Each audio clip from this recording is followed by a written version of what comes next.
There must have been boyfriends before Paul, but I never heard about them. When she first told me about him, I had an odd, out of body feeling, as if she were recreating a scene from someone else's life. Her language sounded false, unnatural, repurposed from elsewhere. I've met someone. I've never been so happy. We work together. It's going really well. Just as robotically, I told her I was pleased. She said I could at least pretend to be happy for her. If you're happy, I began. And don't give me that, she said. I asked when I might meet him. He's shy, she said. When you meet him, you have to be kind. I'm always kind, I said. I know that, she countered, but sometimes you have to do it in a way other people can understand. Several months passed. I asked her how he was, and she always answered in terms of work. He's getting on better with our colleagues. We have a new manager who likes him. He's out tonight because he has a closed case. She measured his confidence in volubility. I was always hearing about how much he had to say in meetings or not, and how it is related to this progress overall. It was hard to form a clear impression of a person when all you knew of them was their relations with their fellow office staff. She talked about him as if he were a puppy she was training. Nothing major. Noting milestones and achievements, discussing his behavior as if she were waiting for it to improve. What's he really like? I asked her once outside of work. Oh, he's lovely, she said. Sweet. What do you do together? She listed a number of unimaginative activities: movies, restaurants, weekend walks in the countryside. I pictured him like all the terrible men my friends had dated in their 20s. Men with complex needs. Together, we would analyze and dissect them, as though the ability to construct a compelling psychological profile were more important than basic things like kindness and humor. I had been working in an office then, too.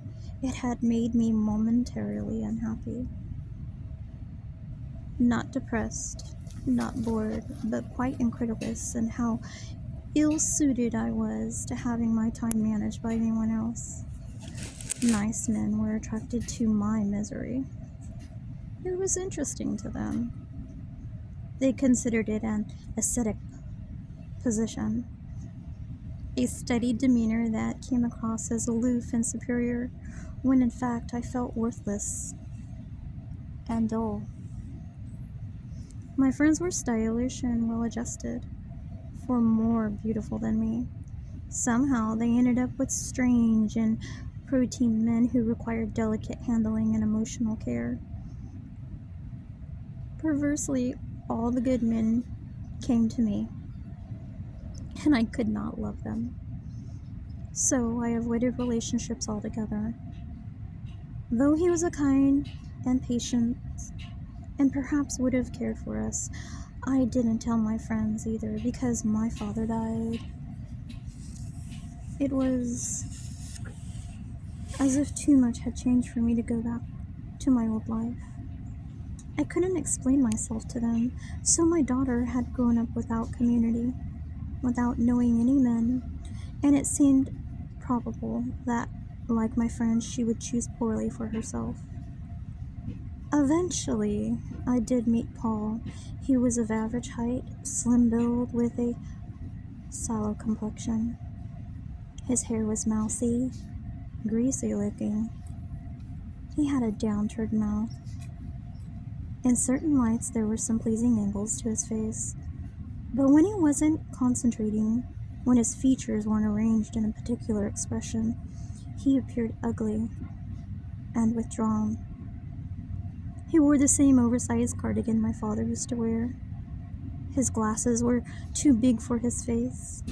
He had chameleon-like abilities that I found unsettling to observe. His general demeanor could change quickly.